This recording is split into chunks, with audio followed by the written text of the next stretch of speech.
الحمدللہ رب العالمین والصلاة والسلام علی من کان نبیا وآدم بین الماء والطین رحمت للعالمین خاتم الانبیاء والمرسلین اما بعد بسم اللہ الرحمن الرحیم ورحمتی وسعت کل شیء آمنت باللہ صدق اللہ العظیم ان اللہ وملائکتہ یصلون علی النبی یا ایہا الذین آمنوا صلوا علیہ وسلموا تسلیما الصلاۃ والسلام علیک یا سیدی یا رسول اللہ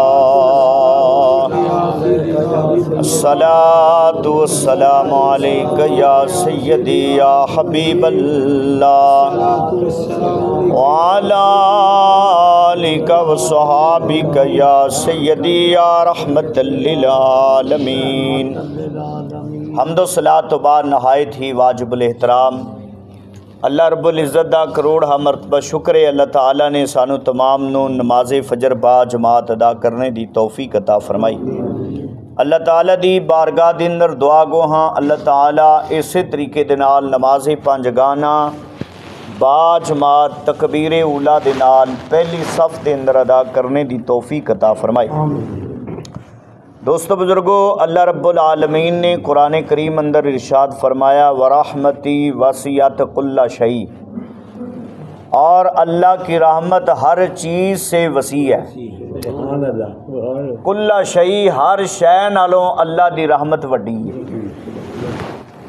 ماہ رمضان المبارک دا بابرکت مہینہ ہے۔ اس بابرکت مہینے دے اندر اللہ وحدہ لا شریک دی رحمت دی بارش ہے نا جڑی، وہ تیز ہوا چلن نالوں بھی زیادہ برستی اس ماہ مبارک دے اندر، اور بہانے دے نال رب دی رحمت اللہ دے بندے نو اللہ دی ذات والے متوجہ کر دی۔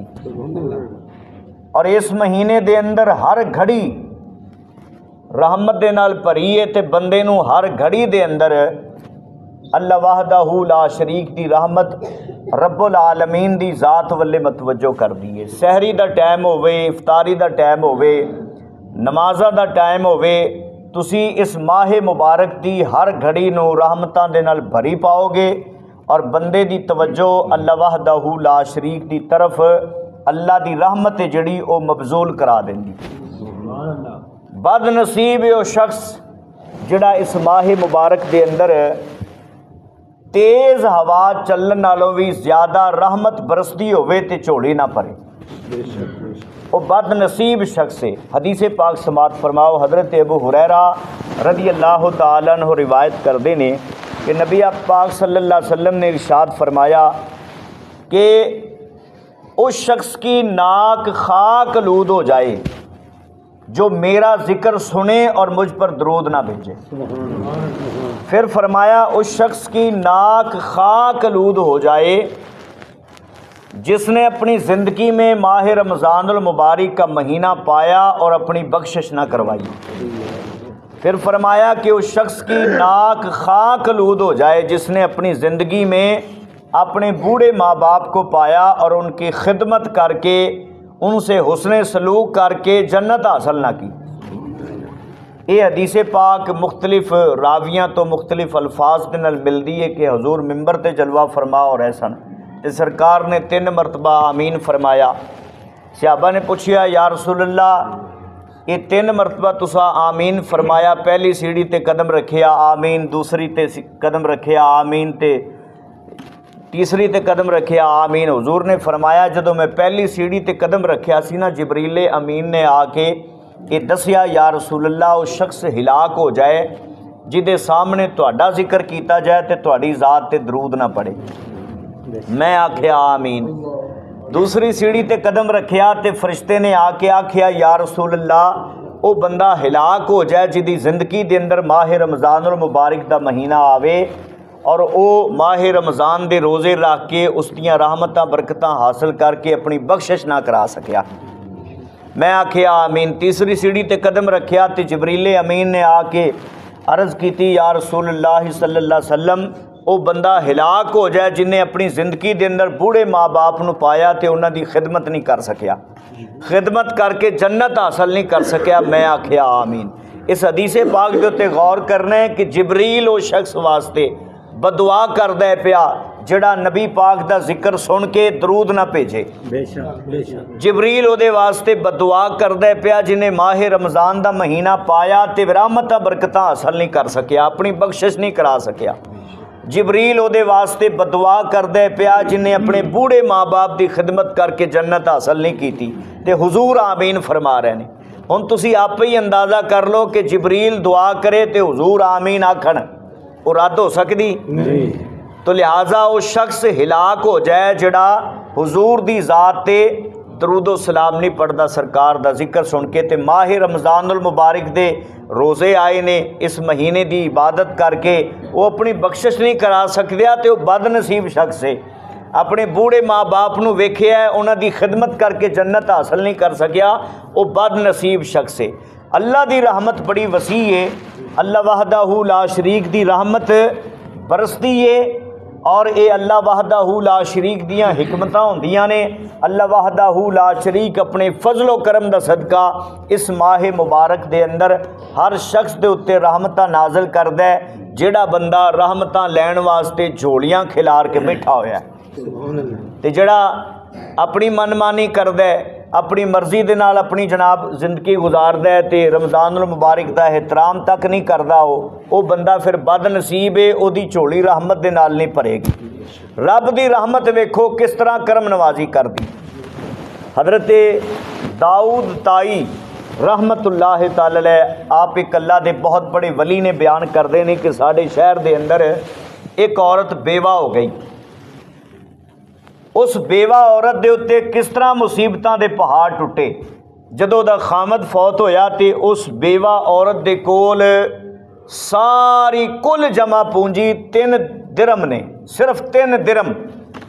ते परेशान हाल है कि मैं अपना वक़्त किवें गुजारांगी ते उहदी खिदमत करने वाला भी कोई नज़र नहीं आंदा।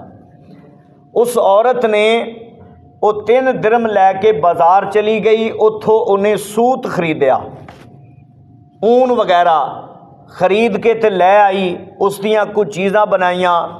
उन्हें वो चीज़ां बना के जदों फरोख्त कीतियां ते 5 दिरहम मिले। 2 दिरहम दा उन्हें खाना खरीदिया ते 3 दिरहम दी ऊन लैके कोई चीज़ बनावन वास्ते वो फिर अपने घर च लै आई।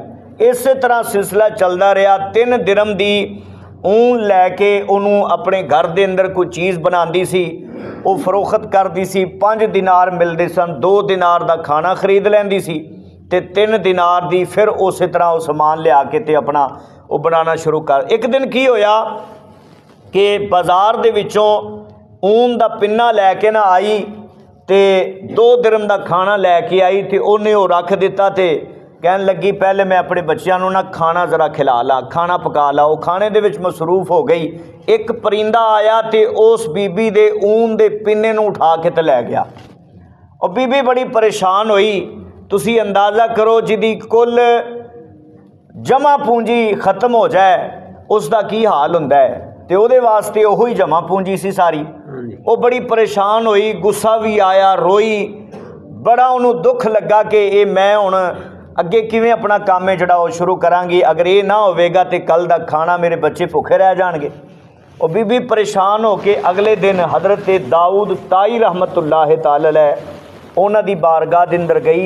उन्हां दी बारगाह दे अंदर जाके अपना दुख सुनाया ते नाल पुछन लगी, हुजूर मैनू ये दसो कि साडा रब रहम दिल है या जालिम है, मैनू ये दसो, ए मेरा वाकया है।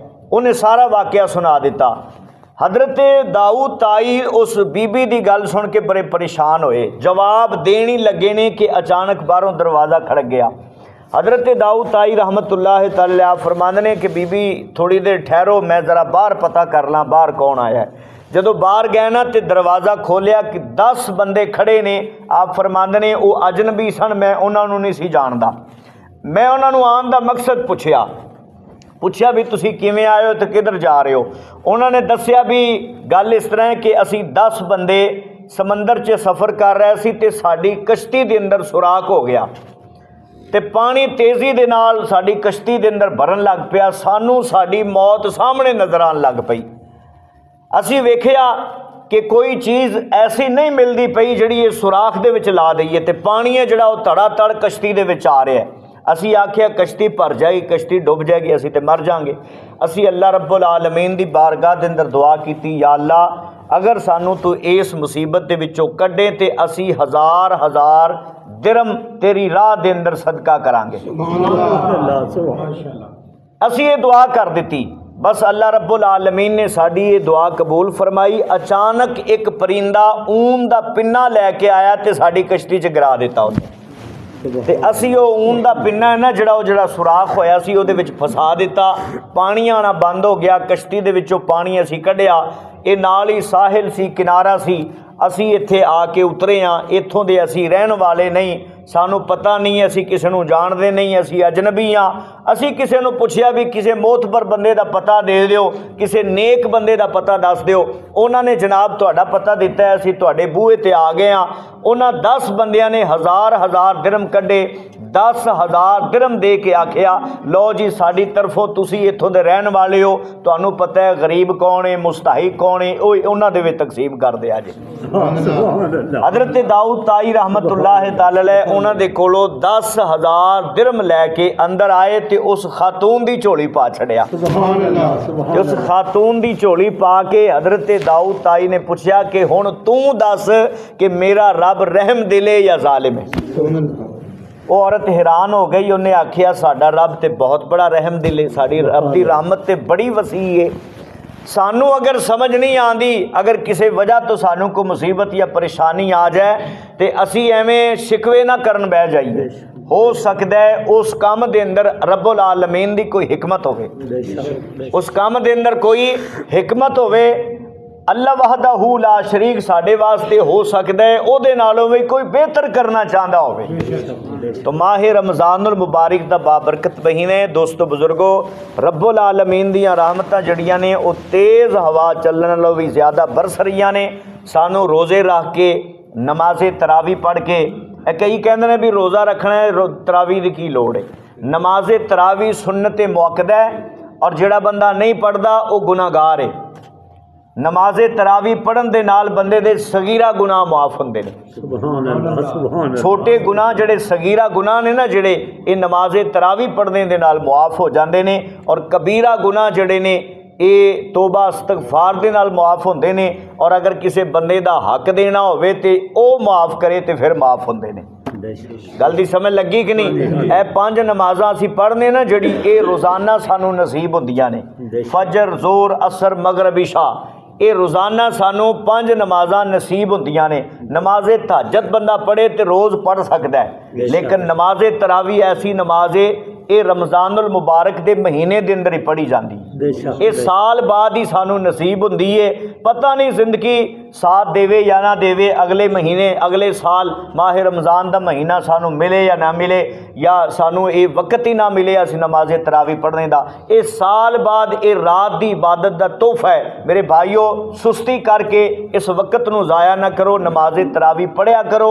और रात की इबादत है, इस दियाँ अल्लाह वहदहू ला शरीक बड़ियां बरकतां अता करदा है। अल्लाह रब्बुल आलमीन दी बारगाह दे अंदर दुआ गो हाँ, अल्लाह ताला अमल दी तौफीक अता फरमाए। वमा अलैना इल्लल बलागुल मुबीन। बिस्मिल्लाह।